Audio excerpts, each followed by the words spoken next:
Hey, we're here today just to explain a little bit about the Edulastic that you need to complete on April 13th during this time off from school where we're working at home. It says writing one variable equations from stories right here. That's the one I'm talking about. Not the solving, but just the writing one. So you will just have to click which of these are correct. Is it going to be the equation A, B, C, or D? So let's read through this and see. It says Jack had $15 in his savings account. So had means that it seems like it's a positive.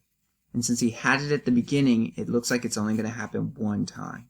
If we look down here, A has the X with the 15, which would happen multiple times. So we know A is wrong. B is wrong too because it has the X with the 15. So it looks like it's either C or D. We know that having money isn't necessarily a bad thing. So it's probably C, but let's keep reading because D takes away the $15. He wants to buy $300, so this should equal $300. He needs at least $300 to get his thing. We can see C and D both have equals 300, so that doesn't help us too much. He decides to save $25 a day. That's the rate. That's what we want to hear right there. That's the X value, so 25X. We look down here. It could be X or S, so both C and D are still good options. So it looks like it comes down to that 15, whether he has it or whether he owes it. Looks like he has it, so we're going to pick C as our first option. And we're going to go on to the next question.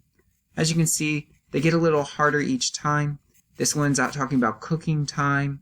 When you preheat an oven, it adds time to your cooking. So that's 15 minutes that we're going to add there.